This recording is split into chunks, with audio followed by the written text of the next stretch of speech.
நான் ஒரு பக்கம் இருந்துட்டு நிம்மதியா கொஞ்சம் இருக்க விட்டாலும் சமூகத்துல இருக்கிற எல்லாம் இல்ல புத்திஜீவிகள் 90% புத்திஜீவிகளும் மக்களும் செஞ்ச அநியாயமான ஏதோ தவறான விஷயங்கள்னால பல விஷயங்கள் பேச வருது. இது பர்சனலா இருக்குவாங்க. என்ன சொல்ல வரேன்னா, முஸ்லிம்கள் மீண்டும் புறக்கணிக்கப்பட்டார்களா? யோசிங்க. மீண்டும் முஸ்லிம்கள் புறக்கணிக்கப்பட்டார்களா? ஏன் நான் சொல்றேன், ஸ்ரீ நரேந்திர மோடி அவர்கள் இந்தியாவுடைய பிரதமர் வந்தாங்க, வெல்கம் பண்றதுக்கு யாரு போயிருந்தது? ஒரு முஸ்லிம் இல்லை. நான் இந்த முஸ்லிம் சிங்களம் தமிழ்னு பேச வரல. போல்ராஜ் போயிருந்தாங்க. போல்ராஜ் யாம இருக்கு தானே, முஸ்லிம் விவார் ரத்து சட்டம் 4 வருஷம் முத பேசினது உண்டு. இப்போ வந்து அது கான்ட்ரோவர்ஷியல் ஃபிகர் உண்டு. கான்ட்ரோவர்ஷியல் ஃபிகர் அதாச்சும் பர்சனாலிட்டி அப்படின்னு சொல்லலாம். அதோட வடக்குல இருக்கிற அமைச்சர் உண்டு, ஃபிஷரிஸ் மினிஸ்டர் சம்படி, ஜெஃப்னா பக்கத்துல இருந்து வந்தவங்க, அவங்களும் இருந்தாங்க, அந்த அமைச்சரும் இருந்தாங்க. ஆனா வளமை என்னன்னு தெரியுமா? ஒரு முஸ்லிம் அமைச்சர் இல்லை, பிரதி அமைச்சர். அமைச்சருக்கு இருந்தா நீங்கள் சூட்டபிள் இல்லைன்னு தானே சொன்னாங்க. நீங்கள் நாங்க இல்ல.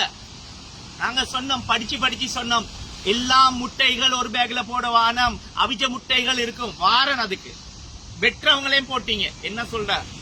ஆனா இப்ப என்ன நடந்திருக்கு? வாயில புட்டு போட்டமா இருக்கிறீங்க. இன்னொரு எக்ஸாம்பிளா எடுத்துக்கொள்ளுங்க. ஸ்ரீ நரேந்திர மோடி அவர்களும் பார்த்திருப்பாங்க, என்னடா முஸ்லீம்களே இல்லையா இங்க, அவங்க நாட்டுல இருக்கிற பிரச்சனை அவங்க பாத்துக்கொள்ளும், அது எங்களுக்கு தேவையில்ல, இப்பொழுதுக்கு தேவையில்ல. அனுரகுமார் திசாநாயக ஜனாதிபதி என்ன சொன்னாங்க? நாங்க எல்லாமே உண்டு, நாங்க எங்கேயா உண்டு, தீர்மானம் செய்யற இடத்துல எங்களை எல்லாம் புறக்கணிச்சுட்டாங்க. அப்பவே படிச்சு சொன்னேன், 87, 88, 89 ஆமைங்க, 87 சொல்றேன். பஸ் எரிச்சது இந்தியா ஸ்ரீலங்கா பேக்டுக்கு வாரன். அதுக்கு 88, 89 ஜேவிபி பெரிய அட்டகாசம் பண்ணிச்சு. 71 பண்ணாங்க, ஏதோ அவங்களோட விஷயம். ஆனா எங்களே புறக்கணிச்சுட்டாங்க. நீங்கள் இன்னமும் அந்த ஒருத்தன் ஒரு யானைக்கு வால் வைப்பாங்க தானே, சிங்கள தமிழ் இந்து பெருநாளுக்கு ஒரு ஸ்போர்ட் ஒன்று இருக்கு. எவ்வளவு சொன்னாலும் விளங்குது இல்ல. ஆனா உண்டு பாராட்டுறது. இதுக்கு முதல் ஜனாதிபதி தேர்தலுக்கு நாங்க பேஸ்புக் மற்ற சோசியல் மீடியா எல்லாம் திறந்தோம்னா அட்டா நூறட்ட எக்கம் மிட்ட என்று சொல்லி எல்லாம் போடுவாங்க. இப்ப அதுல முஸ்லிம்கள் தான் முதலமா இருந்தாங்க, வாய திறந்து முதலமாய்.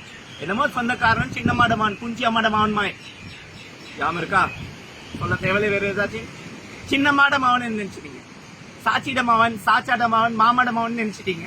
அவ்வளவு உங்களுக்கு க்ளோஸா இருந்தாங்க. இப்ப பார்த்தா அது அதை விட கூட பார்லிமெண்ட் எலெக்ஷன்ல வீட்டுல தூங்கினவன, பெயிண்ட் அடிச்சவன, ஸ்கூல்ல பாடம் எடுத்தவன, கத்னா செஞ்சவன, தோலை வெட்டினவங்கள எல்லாத்தையும் வந்து பார்லிமெண்ட்ல போட்டீங்க. ஆப்பு கிடைச்சிருக்கு வாரன். இன்னொரு விஷயம், நான் அமைதியா பேச பார்த்தேன். அமைதி எப்படி பாக்குறது? முஸ்லிம்கள் மீண்டும் புறக்கணிக்கப்பட்டாங்க. ஏனென்றால் ஏரியாவுடைய மந்திரி அமைச்சர் கூட இல்ல, பிரதி அமைச்சர். கம்பா டிஸ்ட்ரிக்ட் தான் ஏர்போர்ட் வருது, சரியா? அங்கே முனீர் முலஃபர் வாயில புட்டு பேச இயலாது. வலிமையான என்னன்னு சொன்னா பிரசன்ன ரணதுங்க கம்பா டிஸ்ட்ரிக்ட் எம்பியா பழைய அமைச்சரா இருக்கும் பொழுது அவர் என்ன பர்சனல் லைஃப், அவர் என்ன செஞ்சது, தப்பு செஞ்சது எல்லாம் கோர்ட் பார்த்துக்கொள்ளும். அது பேச வரல. அந்த ஏரியா மந்திரியோ ஏரியா அமைச்சர் கட்டாயமா இருக்கணும். எங்கட மக்கள் எல்லாம் ஒன்றுக்கா இருக்கிறோம் சொன்னா என்னத்துக்கு எங்களே புறக்கணிக்கிறாங்க? முனீர் முலஃபர் இல்ல, டம்மி பீஸ் ஒன்று கொண்டாந்து வச்சுட்டாங்க. எப்படின்னு சொன்னா அது நான் சொல்றேன் உங்களுக்கு. முனீர் முலஃபர் டம்மின்னு சொல்ல வரல, அது சப் டம்மி. நான் அதுக்கு வாரேன். அவரையும் கூப்பிடல, அவரோட ஏரியா தானே கம்பா டிஸ்ட்ரிக்ட்.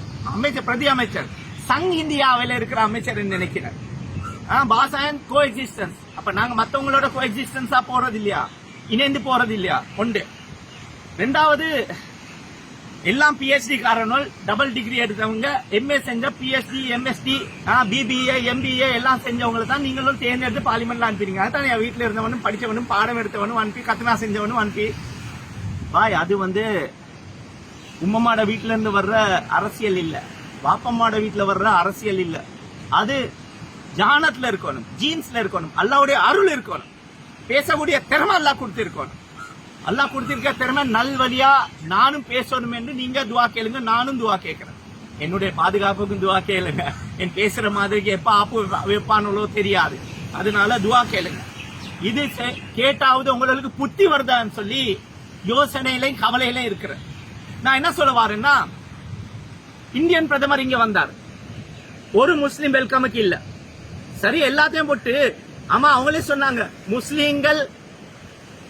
முஸ்லீம்கள் வந்து சூட்டபிளே இல்ல அமைச்சர் பதவிக்கு. அந்த சொன்னாரு அமைச்சர் அப்பி மேம தම වැඩ කරන්නේ මේක තමයි අපේ ස්ථාවරය. විජිතේ රත් சொன்னதும் பிமல் ரத்நாயக சொன்னதும் யாம் இல்லையா? அட சகோதரர்களே, எங்களுக்கு அலாரம் படிச்சு கொடுக்க வந்தா எங்களோட உலமா சபையும் வாய பொத்திக்கிட்டு இருக்கு.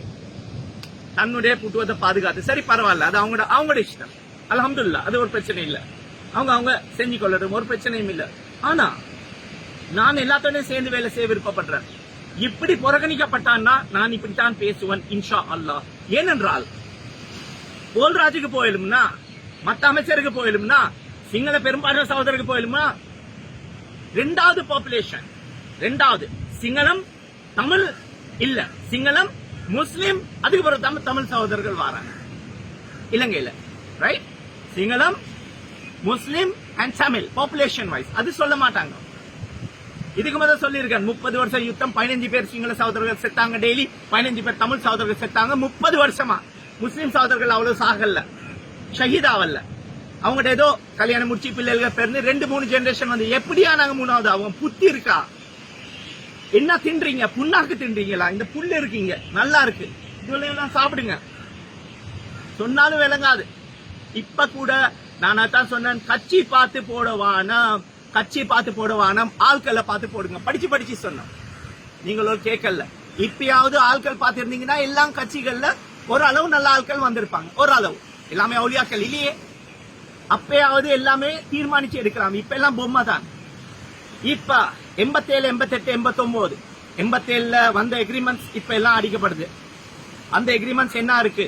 இதே ஜேவிபி, என்பிபி இல்லையே, ஜேவிபி, இதே ஜேவிபி பஸ் எரிச்சாங்க. மைசூர் பருப்பு வித்தா பிரச்சனைன்னு சொன்னாங்க. நான் அப்ப இந்த டைம்ல ஓ லெவல் செய்யறேன். 87ல ஹஜ்ஜுக்கு போயிருந்தோம் நாங்க, ராஜீவ் காந்திக்கு அடிக்கும் பொழுது, ஸ்ரீ ராஜீவ் காந்தி. அப்ப அங்க அவரு போன உடனே எங்களுக்கு பருப்பு கொடுத்தாங்க. ஜப்னால போயிட்டு போட்டாங்க பருப்பு, ஏர் டிராப் பண்ணாங்க. இதெல்லாம் ஹிஸ்டரி, இதெல்லாம் தெரியாது. 90 ஆண்டுக்கு பிறகு பிறந்தவங்களுக்கு இதெல்லாம் தெரியாது. எல்லாம் பட்டான் சுட்டான்ல இருந்து நீங்களெல்லாம் நாடு உருப்பட வைக்கிறீங்க. நீங்கள் எல்லாம் அலையோட போயிட்டீங்க. உங்களுக்கு இது கொஞ்சம் பொய்யா சொன்னா நீங்க எல்லாம் ஏமாந்தப்பட்டுருவீங்க. யோசிச்சு ஆட்கள் எடுங்க. எந்த கட்சி இருந்தாலும் பரவாயில்ல. கட்சிகள் இருந்தா இப்ப செத்து போயிடுச்சு, ஒரு கட்சியும் ஒழுங்கா இல்ல. ஆனா அதுல இருக்கிற நல்ல ஆட்களை நீங்க தேர்ந்தெடுங்க.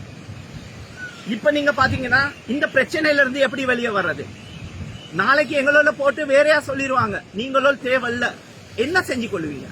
கேபினெட்ல நாங்க இல்லைன்னு சொல்றது டிசிஷன் மேக்கிங்ல இல்ல. வெல்கம் பண்றதுக்கு ஜனாதிபதி நியமிச்ச ஆளுநர் கூட இல்ல, மேல்மாகாண ஆளுநர் நல்ல மனுஷன், ஆனா அவரும் இல்ல. என்ன இதுக்கு அர்த்தம்? ஒரு முஸ்லிம கூட காணல. நான் இனவாதம் பேசல. 2 தமிழ் இந்து சகோதரர்கள் இருந்தாங்க, கிறிஸ்டியன் சகோதரர்கள், இந்து சகோதரர்கள், ஏதோ தமிழ் சகோதரர்கள் 2 பேர் இருந்தாங்க. பௌத்த ஆட்கள் தான் எப்படி இருப்பாங்க, சிங்கள ஆட்கள், சிங்கள பெரும்பான்மை சகோதரர்கள். ஆனா முஸ்லீம் இல்ல. மோடிஜி யோசிச்சிருப்பாரு, அடே இலங்கையில முஸ்லீமே இல்லையான்னு சொல்லி ஸ்ரீ நரேந்திர மோடி அவர்கள் யோசிச்சாங்களோ தெரியாது. அவங்களோட நாட்டுல இருக்கிற 10 பிரச்சனை அது வேற, அப்புறமா பேசுவோம். அது இல்ல, இப்ப இல்ல, டைம் இல்ல. ஆனா நாங்க புறக்கணிக்கப்பட்டோம். இதுதான் யார் டிகிரி வாங்கினா, டபுள் டிகிரி, ட்ரிபிள் டிகிரி வாங்கினாலும் வேலை இல்ல. ஆனால் அந்த டிகிரிகளுக்கு சரியான பொலிட்டிக்கல் நாலேஜ் இருக்குதா? கிரவுண்ட் லெவல்ல வரணும். கிரவுண்ட் லெவல்ல மக்களோட இருந்துட்டு வரும். மக்கள் தேர்ந்தெடுக்கணும். கொழும்புல இருக்கிற முஸ்லிம் மக்களுக்கு விசேஷமா சொல்றேன், எடுத்து சுட்டிங்களே, பேசுங்களே போயிட்டு. உரிமைகளுக்காக எதையாச்சும் யாராவது பேசுறாங்களா? உங்களோட உரிமைக்காக யாராவது பேசுறாங்களா? ஒருத்தரும் இல்லை. இல்லாத கண்டியில 2 மந்திரிமார்கள், அந்த ஏரியால மந்திரிமார்கள். சோ இதுகளுக்கு யாரு பதில் கொடுக்க? எங்களைய போட்டு வெச்சி செஞ்சிருக்கிறாங்கன்னு சொல்லி எல்லாரும் எனக்கு வெச்சி அமுக்கிட்டாங்க. ஆனா நீங்களோட ஒண்ணும் இல்ல. நாங்க இந்தியா சைனாட இருக்கிற ஜியோ பொலிட்டிக்கல் டிஃபரன்சஸ் சொல்லுவோம். இந்தியா சைனாட ஜியோ பொலிட்டிக்கல் டிஃபரன்சஸ், வேற வேர்டு யூஸ் பண்ண மாட்டேன். அதுல நாங்க நல்லாவே மாட்டிட்டோம். ஸ்பெஷலி முஸ்லிம் சமூகம். அடுத்த பிரச்சனை அல்லாஹ் காப்பாத்த வரக்கூடாது பிரச்சனை. அப்படி வந்தாலும் எங்க தலையில தான் போகும்.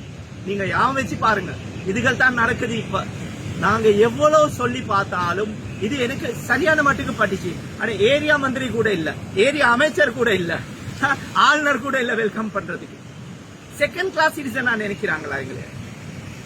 அதுதானே சொல்றேன், மந்திரிமார்களுக்கு ஒண்ணும் செய்ய, அது வேறையாவே ஒரு போல்ஷவிக் கிரமே மாதிரி, போல்ஷவிக் சிஸ்டம் மாதிரி தான் இருக்கு. இந்த அரசாங்கத்தில் நடக்கிறது வேறொரு கமிட்டியான்னு சொல்லி ஒரு சந்தேகம். தில்வின் சில்வா அவர்களுக்கு கேட்டீங்கன்னா அவர் எல்லாம் சொல்லிடுவாங்க. அதுக்கு பிறகு எங்களுக்கு படிக்க வர வைப்பாங்க ஹலால் ஹராம் எல்லாம். சரியா? இன்னும் தேவையா? இப்பயாச்சும் ஆட்களை பார்த்து அடுத்த தேர்தல்ல அதுன்றது இந்த இதுவளுக்கு அதுவளுக்கு மத்ததுக்கு கூட்டுவதுக்கு கைக்கு அவங்களுக்கு இருக்கு வேறையா? அது எலெக்ஷன் டைமுக்கு பேசுன, இது இந்த டைம் இல்ல. ஆனா முஸ்லீம்களை இப்ப டிப்ளமேட்டிக்கலி புறக்கணிக்கிறாங்க. மத்த இதுக்கு முதல் இருந்த அரசாங்கம் ஓபனா அடிச்சாங்க. இவங்க கொலைவால பிளாங்கெட்டை போத்தி அடிக்கிறாங்க. இன்ஷா அல்லாஹ் மீண்டும் சந்திக்கும் வரை ஷிராஸ் யூனுஸ் பேசிக்கொண்டிருப்பேன். துவா கேளுங்க எனக்காக, சமூக நல்லெண்ணத்துக்காக. உலமா சபைக்கும் வேண்டுகோள், இதுகளை பத்தி பேசுங்க. புறக்கணிக்கப்பட்டிருக்கிறோம் நாங்க, நீங்க மௌனமா காக்குறீங்க. அல்லாஹ் காப்பாற்றணும். ஜஸாக்கல்லாஹ். அஸ்ஸலாமு அலைக்கும்.